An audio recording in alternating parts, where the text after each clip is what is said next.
बेटा जी good morning. ये lecture उन बच्चों के लिए है जो कि जिन्होंने कंप्लीट चैप्टर 6 के सभी लेक्चर देख लिए हैं, और इस लेक्चर में जो सभी क्वेश्चंस हैं वो केवल हिंट से समझाए गए हैं। स्पीड जो है वो कुछ बच्चों को फास्ट भी लग सकती है और स्लो भी लग सकती है। आप उस हिसाब से आप हिंट से इनको समझिए। ज़्यादा डाउट होने पर आप अपने व्हाट्सअप नंबर हैं ही, फ़ोन उठाओ, तुरंत घुमाओ, डाउट क्लियर करो। और नोट करने के बारे में ध्यान रखना कि जिन क्वेश्चंस को अपन ने नोट्स में करवा रखा है, जिनके आंसर नोट्स में है, थ्योरेटिकल हैं, एप्लीकेशन बेस्ड हैं, उनको आप नोट मत करना। आपको लगे कि भी ये चीज़ नहीं है, नोट्स में नहीं है और नया कुछ सीखने को मिल रहा है, वो क्वेश्चंस का सोल्यूशन आप नोट कर लेना। एक क्वेश्चन चाहे नोट कर लेना, सोल्यूशन जो है ज़रूरत लगे वही नोट करना। या ध्यान रखना सारे ही करने हैं तो क्वेश्चंस को पहले समझो, याद करो, याद करने के बाद ये नोट करो। एक बार में सब करने की कोशिश मत करो। चैप्टर 7 पे ज़्यादा ध्यान देना है। ध्यान रखना चैप्टर 7 पे ज़्यादा ध्यान देना है। इसको समझते चलना है, समझ समझ के याद करते चलना। ज़्यादा दिक्कत है पूछ लेना। अब ध्यान दो फटाफट। देखो अभी क्वेश्चन दिया हुआ है पहला, किरचॉफ के संधि नियम का गणितीय रूप लिखो। तो एक तो पहले ये बात ध्यान रखना, चाहे किरचॉफ लिखा है चाहे किरचॉफ आए, मतलब वो साइंटिस्ट ही है। किरचॉफ लिख देते हैं, इंग्लिश में कई बार गड़बड़ हो जाती है। मतलब एक ही आदमी से है, केसीएल केवीएल वाले नियमों से। तो किरचॉफ का संधि नियम आपको पता है, आपको मैंने पढ़ा रखा है। किरचॉफ का संधि नियम कि किसी भी संधि पर धाराओं का जो बीजगणितीय योग होता है वो शून्य होता है। आने वाली धारा का मान जाने वाली धारा के बराबर होता है। आवेश संरक्षण पर यह नियम काम करता है और इसका गणितीय रूप होता है सिग्मा आई बराबर 0। ठीक हो जाएगा आराम से। दूसरा क्वेश्चन देखिए, किरचॉफ का वोल्टता नियम किस संरक्षण नियम पर आधारित है? केवीएल की बात कर रहा है। केवीएल के बारे में सिंपल आपको पता होना चाहिए कि किरचॉफ का जो वोल्टता नियम होता है ये अपने पास में ऊर्जा संरक्षण के सिद्धांत पर आधारित है। किस पर आधारित है? ये ऊर्जा संरक्षण सिद्धांत पर ये आधारित है। होता क्या है, किसी भी बंद लूप के लिए वोल्टताओं का बीजगणितीय योग सदैव शून्य होता है। इसे ही अपन कहते हैं वोल्टता नियम, और ऊर्जा संरक्षण के सिद्धांत पर आधारित है। और इसका जो अपना गणितीय रूप होता है वो सिंपल सा होता है सिग्मा V बराबर 0। क्लियर है बात? आगे बढ़ते हैं। तीसरा प्रश्न दिया है आपके सामने, व्हीटस्टोन सेतु की संतुलन अवस्था के लिए प्रतिबंध लिखो।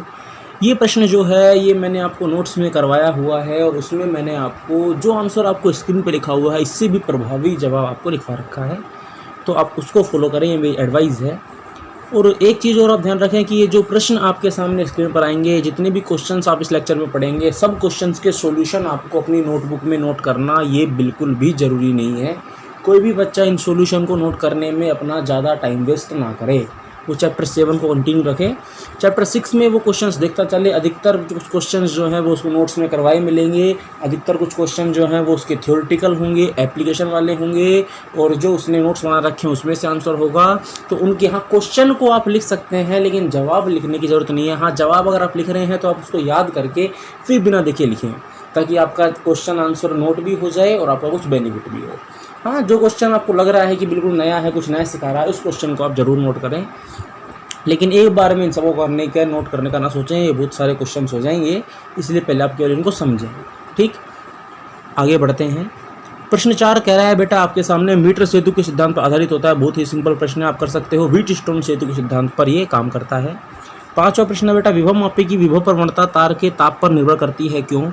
इस प्रश्न का सीधा सा जवाब ये है कि बेटा विभव प्रवणता होती है x, और x जो होती है वो प्रतिरोध पर निर्भर करती है, और प्रतिरोध जो होता है बेटा ताप पर निर्भर करता है। तो इसलिए सीधी सी बात है कि प्रतिरोध ताप पर निर्भर करता है, और इसलिए विभव प्रवणता भी किस पर निर्भर करती है? ताप पर निर्भर करती है, क्योंकि विभव प्रवणता प्रतिरोध से संबंधित होती है। 6वां प्रश्न दे रखा है बेटा आपके सामने, यदि विभव मापी के प्राथमिक परिपथ में प्रयुक्त सेल का विद्युत वाहक बल द्वितीयक परिपथ में प्रयुक्त अज्ञात सेल से कम हो तो क्या होगा? ऐसा प्रश्न भी आपको मैंने नोट्स में करवा रखा है कि बेटा सेकेंडरी सर्किट है, प्राइमरी सर्किट है। आपको बताया था मैंने कि प्राइमरी सर्किट जो होता है उस प्राइमरी सर्किट का ईएमएफ हमेशा सेकेंडरी सर्किट से बड़ा या उसके बराबर होता है। सेकेंडरी सर्किट का ईएमएफ हमेशा प्राइमरी से छोटा होता है, कभी भी बड़ा नहीं हो सकता है, क्योंकि अगर ऐसा हो गया तो कभी भी आपको बैलेंसिंग लेंथ नहीं मिलेगी, नल डिफ्लेक्शन पॉइंट नहीं मिलेगा, शून्य विक्षेप बिंदु आपको प्राप्त नहीं होगा। ठीक, तो इसलिए इसका आंसर क्या आ गया कि ऐसा हुआ तो विभव में संतुलित नहीं होगा, आपको शून्य विक्षय बिंदु प्राप्त नहीं होगा। अगला प्रश्न देखिए, 7वां क्वेश्चन है बेटा विभव प्रवणता की परिभाषा लिखिए। बहुत ही आसान प्रश्न है, एक्स के बारे में पूछा है। एक्स के बारे में आपको पता है, एकांक लंबाई पर विभव पतन का मान विभव प्रवणता कहलाता है। अगला प्रश्न देखिए बेटा, अगला प्रश्न दे रखा है विभव मापी के तार का जो क्षेत्रफल है वो एक समान होना चाहिए, क्यों?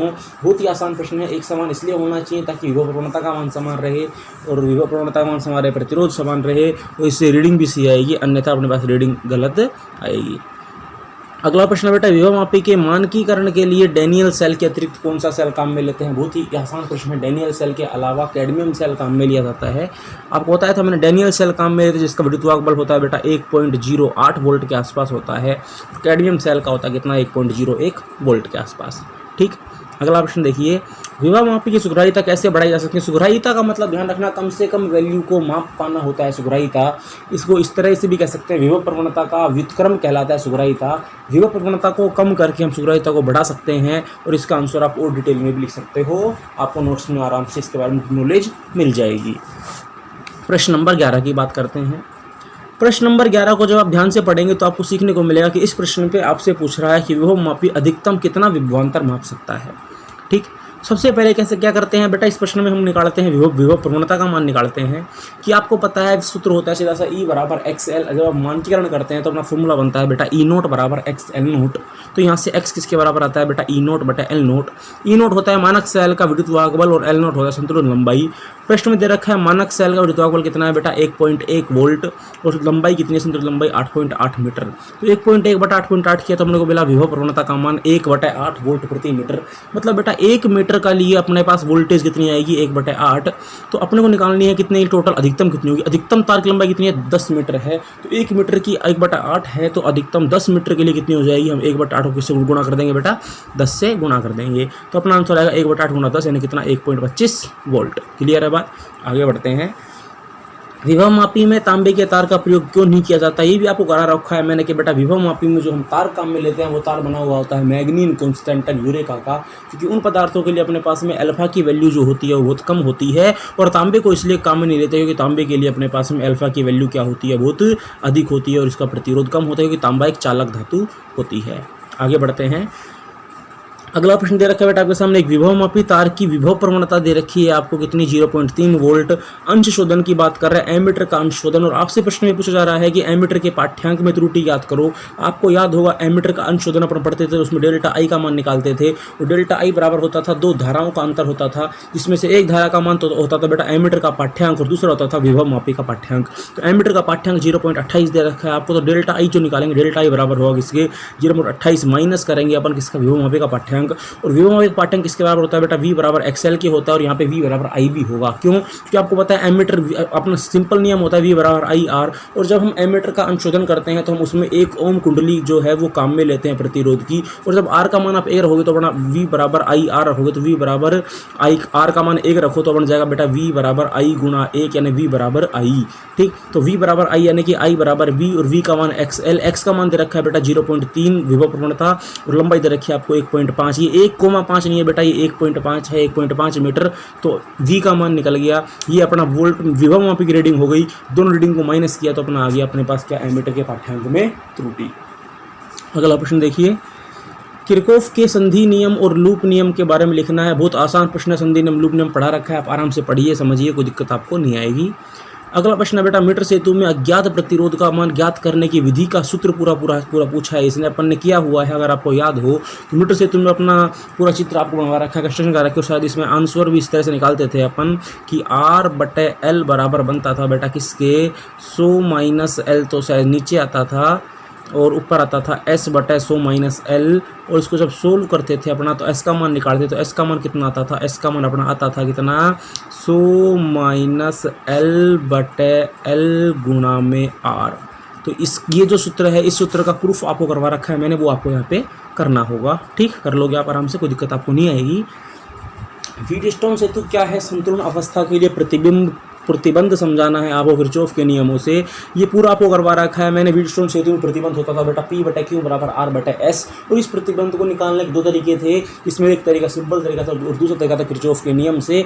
यहाँ आपको किरचॉफ के नियम का प्रयोग करते हुए निकालना है, तो ध्यान रखना वो तरीका आपको यहाँ पे काम में आना चाहिए। ठीक, चौथा प्रश्न दे रखा है बेटा, विभव प्रवणता किसे कहते हैं, किन कारक को निर्भर करती है। बहुत ही आसान है, एकांक लंबाई विभव प्रवणता कहलाता है और निर्भर करती है। आप कर सकते हो। ऐसा प्रश्न मैंने व्हाट्सएप पे बच्चों को होमवर्क में भी भेजा था, तो कोई दिक्कत वाली बात इनमें उनको नहीं आएगी, आराम से कर सकते हैं।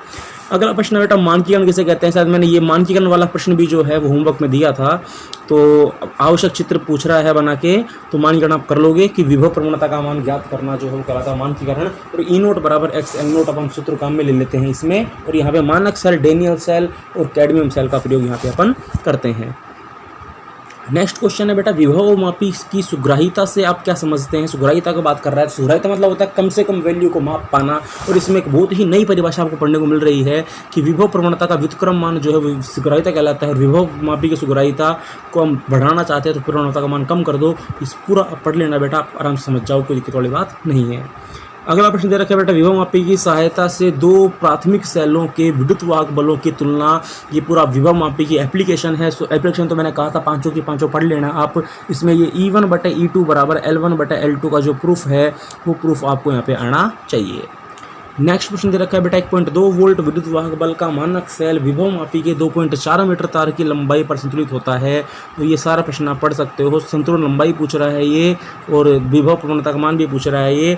तो पहले तो विभव प्रवणता का मान निकालना है, तो अपने पता है सूत्र होता है X बराबर E0/L0। E0 होता है मानक सेल, और मानक सेल का विद्युत कितना है बेटा 1.2 वोल्ट, और उसकी संतुलन लंबाई कितनी है 2.4। तो 1.2/2.4 कितना हो गया 1.2/2.4 हो गया 0.5। ये आ गया X का मान। आगे ये पूछ रहा है अपने पास में कि संतुलन लंबाई ज्ञात करो। अपने को पता है कि V बराबर होता है IR के। क्वेश्चन में दे रखा है बेटा कि R का मान तो कितना है 3.5 और I का मान 0.2। तो 0.2 को 3.5 से गुणा किया तो अपने को किसका मान मिल गया अपने को बेटा, ये देखो आप डिब्बे में बंद कर दिया मैंने, अपने को V का मान निकाल लिया। और अपने को पता है सूत्र होता है V बराबर XL के होता है। प्रश्न में L का मान पूछा है, X का मान हमने निकाल लिया, तो L बराबर किसके हो गए बेटा L है। यहाँ पे क्या लिखा हुआ है ये L, I नहीं है, ये क्या लिखा हुआ है L लिखा हुआ है L। तो L बराबर किसके आ जाएगा, L बराबर आ जाएगा V/X। V आ गया 0.7 और X आ गया 0.5। सोल्व किया तो L का मान आ गया 1.4 मीटर आंसर। अगला प्रश्न देखिए बेटा, बहुत ही इजी है, यह सारे आपकी किताब के प्रश्न हैं। किसी सेल का विद्युत वाहक बल या किसी प्रतिरोधक पर विभवांतर का यथार्थ मान वोल्ट मीटर से ज्ञात नहीं कर सकते, विभव मापी से कैसे संभव है। मैंने ऐसा भी प्रश्न एक अपने को बच्चों को मैंने व्हाट्सअप के होमवर्क में शेयर किया था। तो मैंने कहा था बेटा व्हाट्सअप पे जो क्वेश्चन भेज रहा हूँ मैं, ये क्वेश्चन इसलिए होते हैं कि बच्चा जो लेक्चर देखता है उसको वो इजीली समझ सकता है, उसको पता हो जाए कि उसने कितना सीखा है, इसलिए मैं व्हाट्सअप पे क्वेश्चन भेज देता हूँ। तो अपने पास में है विभव मापी का यथार्थ। मैंने क्वेश्चन दिया था ऐसा कि भी वोल्टेज मापनी हो आपको तो बताओ वोल्ट मीटर अच्छा मापेगा, विभव मापी अच्छा मापेगा। और मैंने लेक्चर में भी समझा रखी है ये बात कि विभव मापी जो है वो अच्छा मापता है, क्योंकि विभव मापी क्या करता है वो बाह्य परिपथ से धारा लिए बिना वोल्टता का मापन करता है। विभव मापी का प्रतिरोध अधिक होता है, इसलिए अनंत प्रतिरोध के वोल्ट मीटर के समान कार्य करता है। जबकि वोल्ट मीटर में क्या हो जाता है, वोल्ट मीटर बाह्य परिपथ से कुछ धारा खुद काम में ले लेता है, जिससे वोल्ट मीटर के पाठ्यांक में त्रुटि आ जाती है। इसको पढ़ लेना और आपको डिटेल मिल जाएगी। ठीक, मीटर सेतु में संतुलन बिंदु आमतौर पर मध्य में प्राप्त होता है। ये प्रश्न भी मैंने नोट्स में करवाया हुआ है।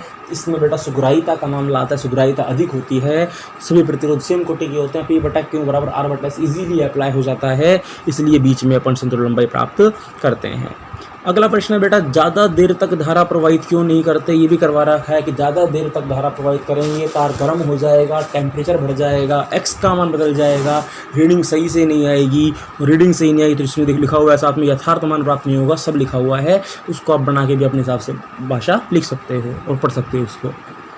नेक्स्ट प्रश्न है बेटा, विभव मापी के प्राथमिक परिपथ में विद्युत धारा का मान स्थिर रखा जाता है क्यों। मैंने आपको समझाया था, लेक्चर से पढ़ाया था कि विभव मापी में हमेशा प्राइमरी सर्किट जो होता है उसको छेड़ते बिल्कुल भी नहीं है, सेकेंडरी को छेड़ते हैं, प्राइमरी में कोई छेड़छाड़ नहीं करते हैं, क्योंकि हमेशा हमको X का मान क्या है वो नियत रखना पड़ता है। और अगर प्राइमरी में हम कुछ भी चीज़ छेड़ेंगे तो X का मान बदल जाएगा। इसलिए इसमें लिखा है कि अपन अगर प्राथमिक में विद्युत धारा का मान स्थिर इसलिए रखते हैं ताकि विभव प्रवणता का जो मान है वो स्थिर रहे और इससे रीडिंग भी अपने को सही मिलेगी। अगर अदरवाइज रीडिंग अपने को सही नहीं मिलेगी, सही मान प्राप्त नहीं होगा।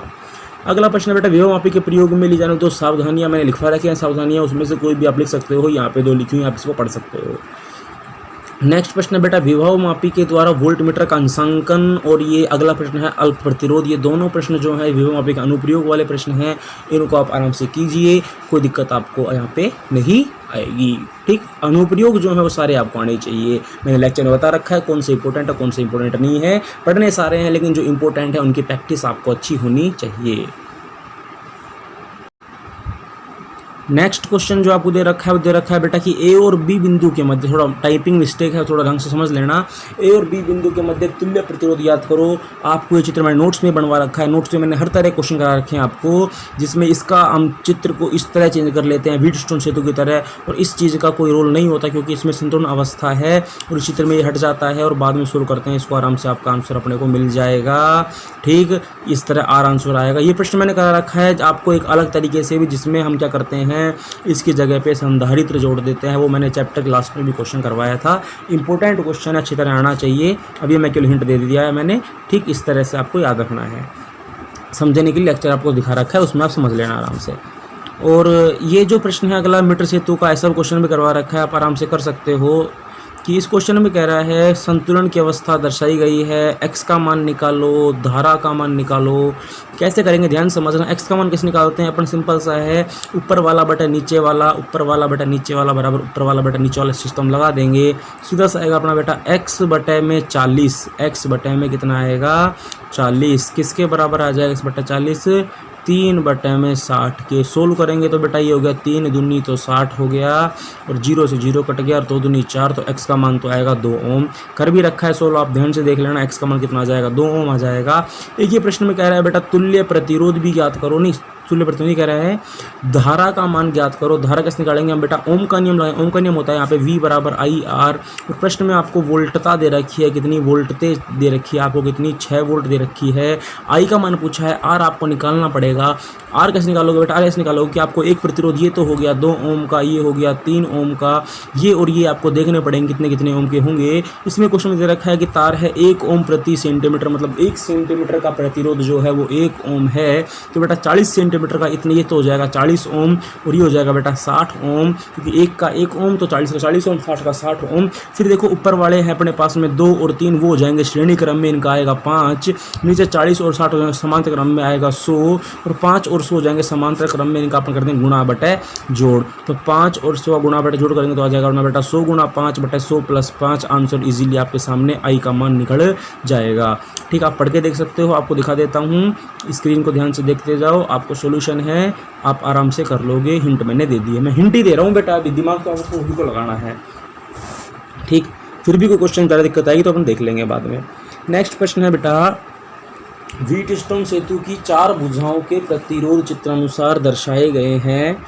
ये आपको चित्र दिखा रखा है, आप ध्यान से देख सकते हो, और इस चित्र को देख लो आप। इस चित्र में अपने को क्या करना है, ये वैल्यू दे रखी है आपको A B B C और C D और D A और सब कुछ कह रहा है, और ये कह रहा है कि गैल्वेनोमीटर में धारा का मान निकालो। यानी बेटा ये IG का मान पूछ रहा है। बहुत ही आसान प्रश्न है, कैलकुलेशन ज़रूर थोड़ी सी इसकी डिफ़िकल्ट सी है, जो कैलकुलेटर से आप हो जाएगी। आप तो ये बात ध्यान रखो, इसमें करना क्या है, हम इसमें किरचॉफ लॉ लगाएंगे। एक बार तो हम लेंगे बेटा ये वाला लूप लेंगे, इसका ADBA, देखो पर ध्यान से देखो ABDA हम लेंगे बेटा किरचॉफ नियम। एक तो लगाएंगे ABDA लूप, किरचॉफ नियम आपको मैं लगाना सिखा रखा है, तो पहले लगाएंगे ABDA में, आप दिमाग लगा के लगा लेना, और हिंट दिक्कत आए तो आप आंसर देख लेना, दे रखा है इसमें। ABDA लूप लेंगे, ठीक, उसके बाद अपन क्या करेंगे, ABDA लूप लेके समीकरण डालेंगे, समीकरण नंबर 1। फिर हम लेंगे बेटा लूप नंबर BCDB लूप लेके समीकरण बनाएंगे, BCDB एरा लूप BCDB, इसमें समीकरण लगाएंगे, समीकरण नंबर 2 अपने को मिल जाएगी। फिर हम बेटा समीकरण 1 2 को सोल्व कर लेंगे तो अपने को समीकरण नंबर 3 मिल जाएगी। फिर हम लेंगे बेटा लूप ADCA, ठीक, 3 समीकरण बन रही है। ADCA लूप लेंगे, ADCA लूप दिख रहा है आपको ADCA, ये लूप है बेटा ADCA, हम नीचे वाला ये ADCA लूप ले लेंगे और इसमें अपन समीकरण लगाएंगे, तो कोई दिक्कत वाली बात नहीं है, समीकरण लग जाएगी। समीकरण नंबर 4 मिलेगी, सबको सोल्व करेंगे, IG का मान मिलेगा। आप आराम से कर लेना, कोई दिक्कत आए तो बता देना, इजी है। हाँ, नियम नहीं लगा पा रहे हो तो वो आपकी कमी है, उसमें आपको मेहनत करनी पड़ेगी, तो आप नियम लगाना सीख जाओगे। लेक्चर देखो, किरचॉफ का लॉ लगाना सीखो, बहुत आराम सिखा रखा है। हाँ, इजी नहीं है लेकिन इतना भी हार्ड नहीं है कि सिखाना जा सके, तो आप इसको सीख सकते हो। ठीक, अगला प्रश्न देखिए। निम्न चित्र में दर्शाए गए परिपथ में R का मान क्या होगा? करवा रखा है मैंने, संतुलन अवस्था में है, P/Q बराबर R/S लग रहा है, 20/20, 10/10, तो एमीटर में कोई धारा नहीं, तो शून्य विक्षेप आएगा, तो शून्य विक्षेप आएगा। आप इसको पढ़ सकते हो आराम से। नेक्स्ट प्रश्न भी करवा रखा है, X का मान पूछा है, ध्यान से कर सकते हो आप इसको कि ये दोनों समांतर क्रम में है, इनको सोल्व कर लेंगे, फिर P/Q बराबर R/S लगा देंगे, सोल्व करेंगे। देखो आप करा रखा है, X का मान 100 ओम आ जाएगा। नेक्स्ट प्रश्न जो है वो और भी इजी है। देखो अब क्या है क्वेश्चन में कि एक विभवमापी के तार की लंबाई L है और परिपथ में 2.5 वोल्ट की बैटरी से 10 ओम का प्रतिरोध जोड़ा गया है, और ये प्रश्न में पूछ रहा है संतुलन लंबाई के बारे में, वो ज्ञात का बात पूछ रहा है। कैसे करेंगे बेटा, ध्यान से देखना। ये इसका सॉल्यूशन दे रखा है आपको पूरा, मैं एक बार आपको थोड़ी हिंट दे देता हूँ प्रश्न में, ध्यान से देखिए। प्रश्न में कह रहा है कि तार की लंबाई L है, प्राथमिक परिपथ में बैटरी लगी हुई है, 10 ओम का प्रतिरोध लगा हुआ है, 1 वोल्ट विद्युतवाहक बल के लिए संतुलन लंबाई L/2 प्राप्त होती है। 1 वोल्ट विद्युतवाहक बल के लिए, यानी कि द्वितीयक परिपथ में 1 वोल्ट लगाया और संतुलन लंबाई L/2 पाया, तो अपने को पता है सूत्र होता है E/XL, तो E/XL होता है, तो अपन सिंपल सा नियम लगा सकते हैं। वैसे चलो प्रश्न में दे रखा है, पहले तो जो इसके साथ समझा देता हूँ आपको मैं। 2.5 वोल्ट बैटरी, यानी ये प्राथमिक सेल का नाम हो गया, और ये धारा नियंत्रक का हो गया अपने पास में। ये V/1 L का मान L/2, और R' का मान ये दे रखा है आपको कितना, 2 × 10। किन दे रखा है R' का मान? 2 × 10। ठीक है बात, आगे समझते हैं क्या स्थिति है क्या स्थिति नहीं है। देखिए समझिए, अब इसमें एक चीज़ आप ध्यान से समझना बेटा कि माना कि विभवमापी के तार का प्रतिरोध कितना है, R है। प्रथम अवस्था में विभवमापी के तार की विभव प्रवणता कितनी आएगी? आपको मैंने सिखा रखा है कि विभव प्रवणता कैसे निकालते हैं। टोटल अपने पास में वो E ले लो, और कुल अपने पास क्या ले लो, आप लंबाई ले लो। इससे आप क्या निकाल लोगे, विभव प्रवणता का मान आराम से निकाल सकते हो। ठीक, यहाँ हमने E का मान कैसे निकालना है, आप ध्यान से देखिए। E का मान निकालने का सीधा सा तरीका हमने क्या लिया, X बराबर सूत्र लगा रखा है E/R + R' गुणा R/L, और इसने फिर क्या किया बेटा, E का मान रख दिया और L का मान जो है वो रख दिया इसने। फिर ये आगे इसको सोल्व करता जा रहा है, और ये किसका मान निकाल रहा है, R का मान निकाल रहा है। फिर द्वितीय अवस्था में इसने इसको वापस सोल्व किया है, और फिर इसने L' का मान यहाँ पे निकाला है। देखो समझाता हूँ मैं आपको क्या स्थिति है। सबसे पहले आप प्रश्न को ध्यान से देखो। प्रश्न में कह रहा है विभवमापी के तार की लंबाई कितनी है बेटा, L है। प्राथमिक परिपथ में 2.5 वोल्ट की बैटरी है, 10 ओम के प्रतिरोध को श्रेणी क्रम में जोड़ा गया है। प्रयोग में 1 वोल्ट विद्युतवाहक बल के लिए संतुलन लंबाई L/2 प्राप्त होती है। यदि प्राथमिक परिपथ में लगे प्रतिरोध का मान दुगना कर दिया जाए। ध्यान से पढ़िए बेटा क्या कह रखा है, प्राथमिक परिपथ में लगे प्रतिरोध का मान दुगना कर दिया जाए। प्राथमिक परिपथ में पहले प्रतिरोध कितना लगा हुआ था, 10 ओम, और दुगना कर देगा तो कितना हो जाएगा, 20 ओम।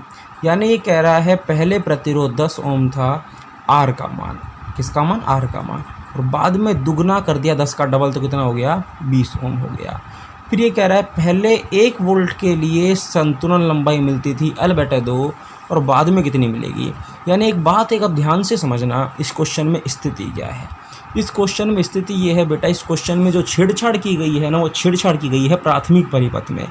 प्राथमिक परिपथ में छेड़छाड़ ये की गई है, जो मैं हर बार कहता हूँ कि प्राथमिक परिपथ में छेड़छाड़ नहीं करनी चाहिए, वो इसमें की गई है कि प्राथमिक परिपथ में इसने प्रतिरोध का मान डबल कर दिया। 10 ओम के प्रतिरोध को इसने 20 ओम के प्रतिरोध में दुगुना करके परिवर्तित कर दिया। अब जब ये मैंने कहा था कि ऐसी स्थिति केवल इसलिए है कि जब हम कुछ छेड़छाड़ करते हैं तो x का मान बदलता है x का, तो यहाँ भी ऐसे ही होगा, x का मान बदलेगा। हमने क्या किया, अपना जनरल फॉर्मूला होता है बेटा V = XL। वी किसके बराबर होता है, एक्स एल। ठीक, वी का मान ठीक है 1 वोल्ट का अपना सेल है, एल का मान ठीक है शुरू में L/2 है, बाद में निकालना है, और एक्स का मान अपन देखते हैं कि एक्स का मान शुरू में कितना आता है। किसका मान देखते हैं अपन, एक्स का मान। अब देखिए एक्स का मान कैसे निकालते हैं। एक्स का मान आपको पता है, एक्स का अपना जो सूत्र होता है ये होता है एकांक लंबाई पर विभव पतन का मान। टोटल अपने पास में विभव पतन कितना होगा, ई बटे में टोटल लंबाई, ई बटे में टोटल लंबाई, इतना विभव पतन होगा। अब देखते हैं ई बटे में टोटल लंबाई कितनी है। विभव मापी का टोटल तार कितना लंबाई का है बेटा, एल लंबाई का है, और ई का मान कितना है, प्राथमिक परिपथ का विद्युत वाहक बल है 2.5 वोल्ट। तो अपने हिसाब से सिंपल 2.5 बटे आर अगर आप लिख देते हो 2.5 बटे एल, तो उस तरह से काम यहाँ पे चलने वाला नहीं है। कैसे, ध्यान समझना, क्योंकि बेटा अपने पास में पहले अपने को ये भी पता होना चाहिए कि देखो अगर आपको याद हो तो अपन ने कॉन्सेप्ट किस तरह लगाया था। आप एक बार अपना लेक्चर देखना जिसमें अपन ने ये चीज़ विभव प्रवणता का डेरिवेशन कर रखा है। उसमें अपन ने सूत्र लगा रखा है एक्स बराबर ये वाला ई बटे R plus R dash into R बटे एल, ऐसा सूत्र हमने लगा रखा है। ठीक, ये सूत्र हमने लगा रखा है, और वहाँ मैंने बेटा आर बटे एल को आर एम भी लिखा था, आर बटे एल को मैंने लिखा था आर एम भी लिखा था। ठीक, उस चीज़ को आपको यहाँ पे फॉलो करना है। अब देखो आप ध्यान से, अब यहाँ पे अपन ने क्या किया, प्रथम अवस्था में विभव मापी के तार की विभव प्रवणता x बराबर ई बटे कितना है, आर प्लस आर डैश। ठीक, अब ये आर तो क्या है, आर तो है विभव मापी के तार की, क्योंकि बेटा प्राथमिक परिपथ में बात करें तो एक तो विभव मापी का तार होगा और एक वहाँ पे प्रतिरोध लगा हुआ होगा। तो कुल प्रतिरोध कितना हो जाएगा, इसका प्रतिरोध तो हो गया R और उसका हो गया 10। ठीक, तो कुल प्रतिरोध हो गया R बटे 10, सॉरी R प्लस 10, तो कुल हो गया R प्लस 10, और ये हो गया R बटे L। R बटे L क्या कर दिया अपन ने, R बटे L कर दिया एकांक लंबाई का प्रतिरोध। क्लियर है बात। देखो आगे देखते हैं स्थिति क्या है। V बराबर XL, तो V का मान 1.5, X का मान इतना, L का मान L बटे 2, समीकरण नंबर 1 बना दी। सोल्व किया थोड़ा सा, और अपन ने R का मान यहाँ पे निकाल लिया। ठीक, और अगली स्थिति में सोल्व किया तो अगली स्थिति में भी ऐसा ही अपन ने खेल खेला। X का जो मान है वो पुट कर दिया, L का मान छोड़ दिया। पहले तो X डैश का मान निकाल लिया, X डैश का मान निकाल इसको सोल्व किया तो L डैश में कितना है 0.6 L। थोड़ा दिमाग लगा के देख लेना, ज़्यादा दिक्कत आए तो बता देना, अपन इसको और डिस्कस कर लेंगे। थोड़ा दिमाग खुद को बिलाना पड़ेगा। नेक्स्ट प्रश्न भी ऐसा ही है। 1.1 वोल्ट विद्युत वाहक बल का मानक सेल है, विभव मापी तार की 0.88 मीटर लंबाई पर संतुलित होता है, 1 ओम प्रतिरोध के सिरों पर दे रखा है। ये इतना बड़ा प्रश्न आप पढ़ लेना क्या है, सिंपल सा, पहले इसने x निकाल रखा है और x के बाद I बराबर v बटे आर कर दिया, v का मान XL बटे आर कर दिया। ठीक, और अंशशोधन वाली स्थिति कर रखी है तो I माइनस आई आर कर दिया। ये देख लो, एमीटर का पाठ्यांक माइनस विभव वाला पाठ्यांक कर दिया, सोल्व कर दिया। ठीक, कर लोगे बेटा आराम से, दिमाग लगाना पड़ेगा। अभी सारा मैं बता दूंगा फिर कोई मतलब ही नहीं है। क्वेश्चन तब होते हैं जब पूरा चैप्टर थ्योरी स्ट्रॉन्ग हो जाती है, इसलिए कह रहा हूँ कि एक बार में सारे प्रश्न करने की ललक मत रखना कि सारे एक बार में करने हैं। अपने चैप्टर 7 को भी कंटिन्यू रखना और बीच बीच में इसकी भी स्टडी करते जाना। पेपर भिजवाऊंगा मैं, जिससे आपको दिक्कत नहीं हो, पेपर आपके सामने आज शाम तक आ जाएगा। अगला प्रश्न देखिए क्या है। अगला प्रश्न भी हो जाएगा बेटा, ये इजी सा प्रश्न है। ये कह रहा है इतने के लिए तो इतनी मीटर मिल रही है, 4.25 मीटर है, ये मीटर नहीं है, और अन्य के लिए इतनी मिल रही है तो कितना होगा, E1 बटा E2 बराबर L1 बटा L2 नियम लगा दिया, वैल्यू पुट कर दिया, आंसर आ गया। अगला प्रश्न क्या है भाई, अगला प्रश्न है 10 मीटर लंबे विभव मापी के तार का प्रतिरोध 1 मीटर ओम प्रति मीटर है, और इसमें कह रहा है इसके श्रेणी क्रम में 2.2 वोल्ट का हिसाब किताब लगा हुआ है। ठीक,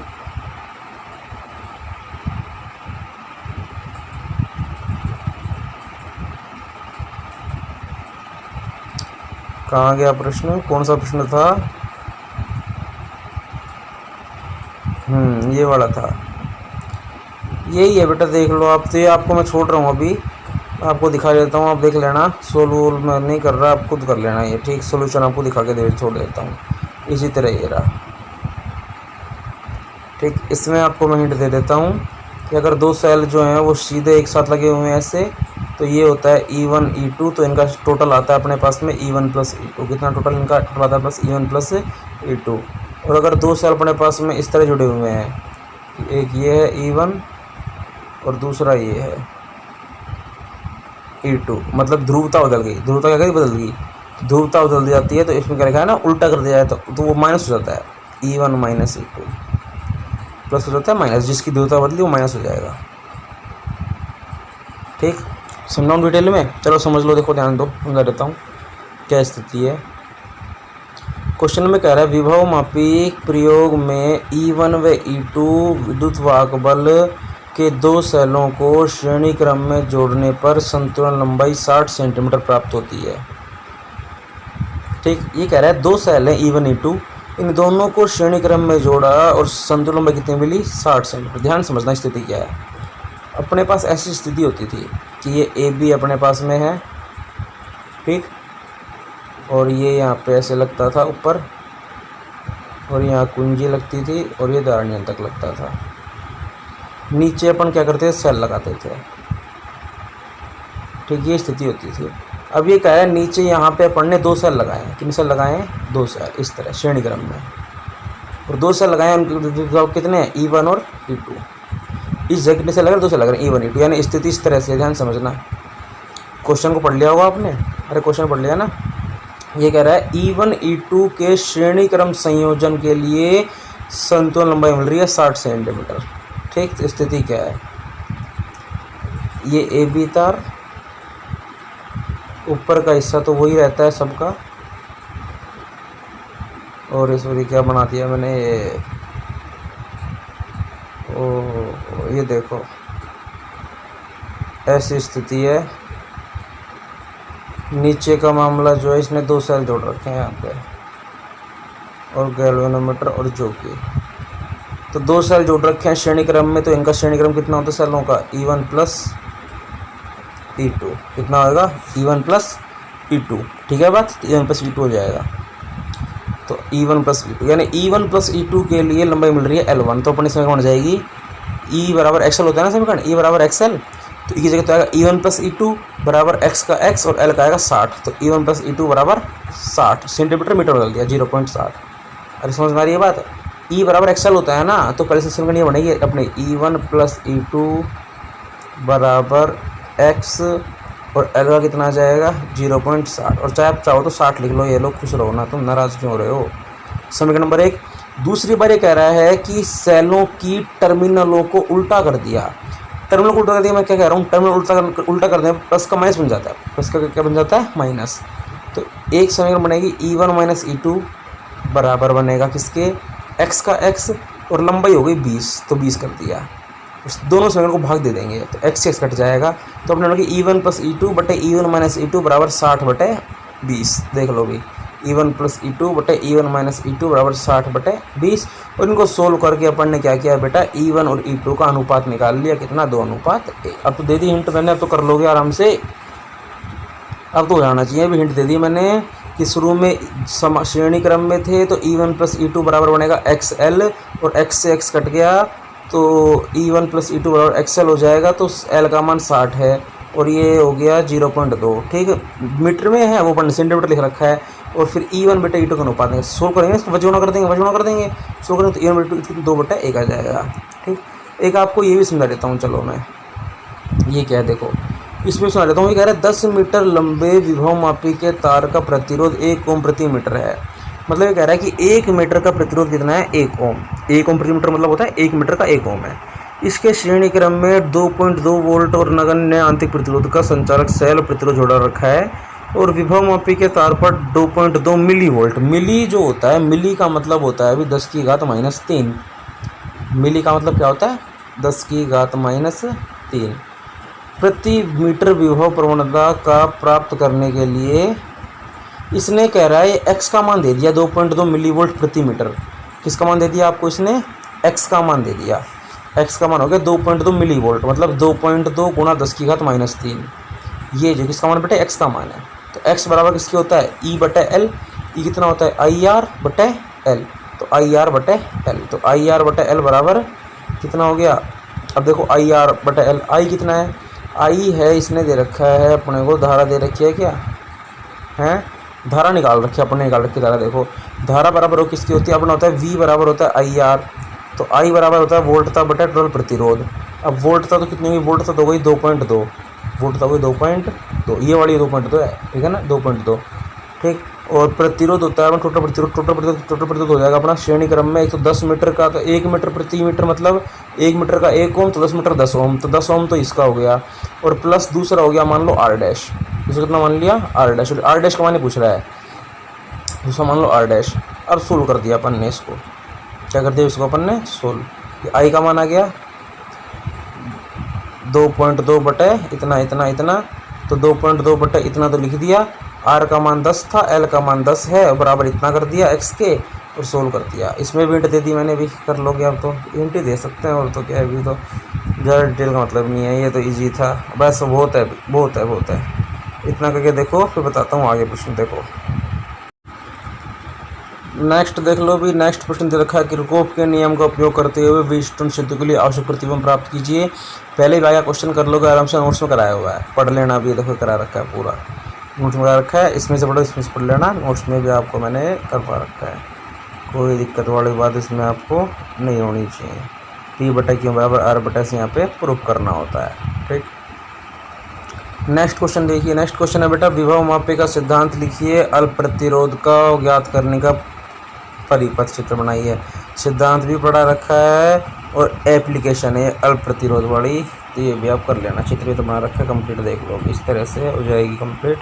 अब पढ़ने बहुत अच्छी तरह नोट्स बनवा रखे हैं, वो पढ़ोगे, मेरे सबसे ज़्यादा फायदा ये होगा। चित्र बनाना है, चित्र हो गया।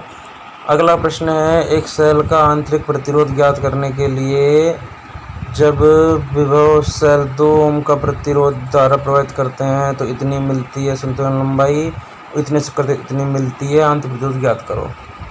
अरे सीधा सूत्र होता है, आर बराबर होता है L1 माइनस L2 बटे L2 गुणा में आर, ठीक। ये कह रहा है 2 ओम से करी तो लंबाई मिली 3.50, तो आर बराबर हो गया L1 माइनस 3.50 बटा 3.50 गुणा 2 ओम के लिए।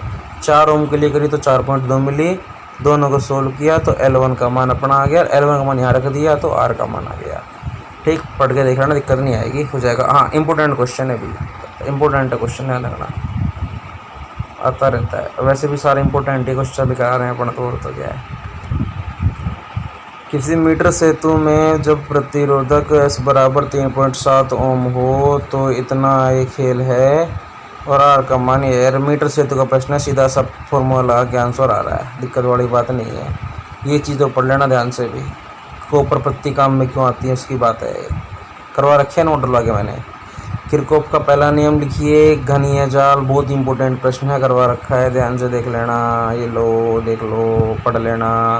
ध्यान रखना क्वेश्चन में चित्र बनाना पड़ेगा, बनाया नहीं मिल रहा है, खुद बनाना पड़ेगा, चित्र बनाने प्रैक्टिस कर लेना, करवा रखा है पढ़ने, टेंशन वाली बात नहीं है। ये प्रश्न भी बहुत इजी है, पढ़ लो, कर लेना, थक गया मैं तो वैसे भी, ये लो कर लेना, ठीक। अगला प्रश्न है, आंसर दे रखा है इसका, ठीक। मीटर ब्रिज के द्वारा प्रतिरोध को हम कैसे करते हैं पूरा समझा रखा है, थियोरेटिकल देख लो, चित्र बना देंगे इस तरह से, ये ठीक पूरा प्रूफ कर देंगे लास्ट वाले फॉर्मूले तक। इतनी बड़ी थ्योरी की जरूरत नहीं है, मैंने बहुत इजी तरह लिखवा रखा है, वो याद भी हो जाएगा, पढ़ने में आसान भी है, तो ध्यान रखना। मैंने पहले ही कहा था आंसर नोट करने में टाइम वेस्ट मत करना। मीटर सेतु की संतुलन अवस्था के लिए ज्ञात प्लस का मान ज्ञात कीजिए, न्यूमेरिकल प्रश्न है, आराम से हो जाए। कुंजी खुलियो कुंजी बंदो, पढ़ लेना, कुंजी खुलियो कुंजी बंदो, 2 क्वेश्चन है, ये तो करा रखा है मैंने, ऐसा क्वेश्चन करवाया था बहुत शानदार नोट्स में मेरे में, किसी ने याद हो तो देख लो। 6 ओम 2 ओम 5 ओम, ये आ गया आंसर। अगला प्रश्न दे रखा है, E1 बटा E2 बटा L1 का आसान प्रश्न हो जाएगा ये भी, ये तो मेरे खिलाड़ी वैसे ही कर देंगे, इजी सा है, ठीक। ये देखो विभव वहाँ पे विभव प्रवणता से क्या सेल कांत ऐसा आसान है, हो जाएगा, अभी कर लोगे ना आराम से, देख लो, फटाफट देख लो, ये फटाफट चला रहा हूँ मैं, ठीक।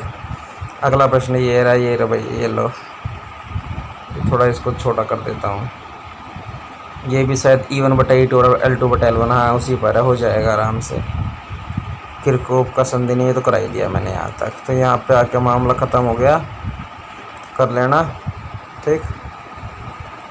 और चैप्टर 7 पे ध्यान देना, टेस्ट के हिसाब से आराम से करते जाना, काम खत्म।